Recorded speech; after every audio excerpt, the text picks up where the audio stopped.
Prime minister का बयान अच्छा है, लेकिन ये खुर्रम दस्तगीर बात दुरुस्त कर रहे हैं कि ये ज़ुबानी कलामी बेसिस दे दी, ज़ुबानी कलामी लाइंस ऑफ कम्युनिकेशन खुल गई। सलाला के बाद हमने लाइंस ऑफ कम्युनिकेशन के ऊपर एग्रीमेंट किया था, उससे पहले वैसे ही दिया हुआ था इजाज़त, लाओ कराची पोर्ट से, लाओ उधर से कहीं और से भी और ले जाओ सामान अफ़गानिस्तान में, कोई हम रुकावट नहीं बनेंगे। तो हमें इसके ऊपर एक बाकायदा पॉलिसी वज़ा करनी पड़ेगी। पाकिस्तान को बिल्कुल ऐसे नहीं कर देना चाहिए कि जिसका जो जी आए। जनरल ज़िया दौर में भी इत्तेहादी, बाद में हम दुश्मन, अब फिर इत्तेहादी, 9/11 के बाद फिर दुश्मन। तो हमें इससे आगे बढ़ना चाहिए। नदीम साहब देखें, एक तो आज तमाम पाकिस्तानियों का समेत मेरे फ़ख्र से सर बुलंद हुआ है और हमारे मुल्क का नाम रोशन हुआ है कि एक आदमी अपनी अल्लाह तवक्कल, अपनी सोच, अपनी सच्चाई के साथ, अपनी सवनारिटी, इंटेग्रिटी और सेल्फ रिस्पेक्ट के साथ पाकिस्तान को लेके खड़ा हुआ है और आंखों में आंखें डाल के उसने जो बात की है वो उस बात को बिलीव करता है, उस बात को मानता है। और जो आपने बातें सारी बताई और मुझे बड़ा अफसोस है आज के खुर्रम साहब आज अप्रिशिएट करने के बजाय, क्योंकि वो भी पाकिस्तानी है, उनका भी सर फ़ख्र से बुलंद हुआ है। मैं नहीं एक्सपेक्ट कर रहा था कि वो इसमें भी खामियां निकालेंगे। और मैं आपको अभी बताता हूँ दो चीज़ें। इन्होंने कहा हमें 11 साल बाद पता चला कि हमने अपने अड्डे दिए में, तो ये आपकी आने के बाद सबसे बड़ी एडमिशन है नलायकी की कि आप इतने नालायक थे कि आपको 11 साल लग गए ये पता करते हुए अपनी गवर्नमेंट में कि आपने नहीं सर, मुशर्रफ ने बेसिस दिए थे और 2011 में डिस्कवर हुए। आप सर तारीख दुरुस्त करें, आपका भी सिलेक्टिव एमनीसिया है। सुनिए, आपने जो कहा, एक मिनट खुर्रम साहब, मैं गलत बोल रहा हूं तो आप आपकी टाइम पे प्लीज कर दीजिएगा। नंबर एक। नंबर दो, इमरान खान साहब, फैक्ट्स दुरुस्त होने चाहिए ना कि जो बात आपको मालूम होनी चाहिए कि अड्डे मुशर्रफ ने दिए थे और वो 11 साल के बाद डिस्कवर हुए 2011 में।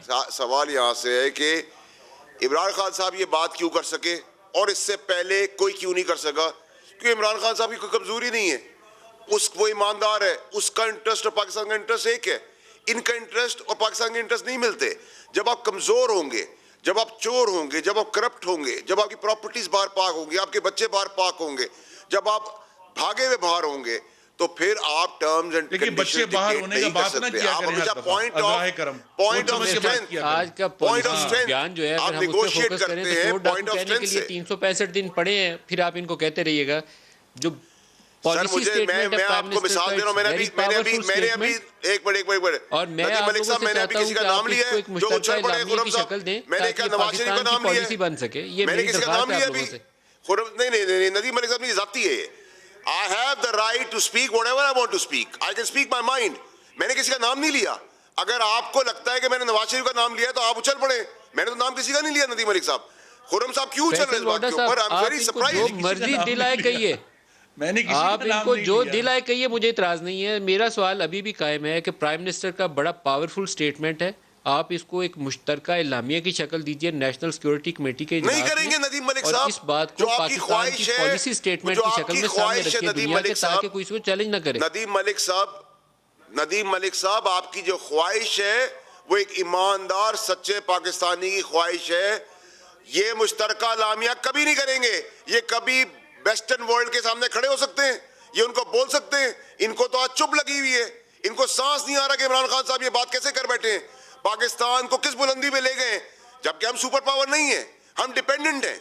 लेकिन जो बातें की हैं, ये आप समझते हैं मुश्तरका इलामिया पेश करेंगे, ये इंडोर्स करेंगे, ये लिख के देंगे। आपको इसकी सच्चाई का एक अक्स दिखाता हूं कि लीडर ऑफ द ऑपोजिशन आज मौजूद नहीं थे, इतनी इंपॉर्टेंट तकरीर के अंदर मौजूद नहीं थे। कितने सीरियस है वो पाकिस्तान के मामले में। लेकिन यही नैब के कवानीन होते, यही अपनी चोरी बचाने की बात होती, यही नवाज शरीफ को लाने की बात होती, यही झूठे एफिडेविट की बात होती, 4-4 घंटे की तकरीर होती। धसना चाहते हैं जहां से ये 3 साल से निकल। मैं तो आपको डिफरेंस बता रहा हूं नदीम मलिक साहब, आपकी ख्वाहिश मेरी ख्वाहिश है, आपकी ख्वाहिश पाकिस्तानी की ख्वाहिश है, हर ईमानदार आदमी की ख्वाहिश है, लेकिन नहीं होगा। ये खड़े नहीं हो सकते।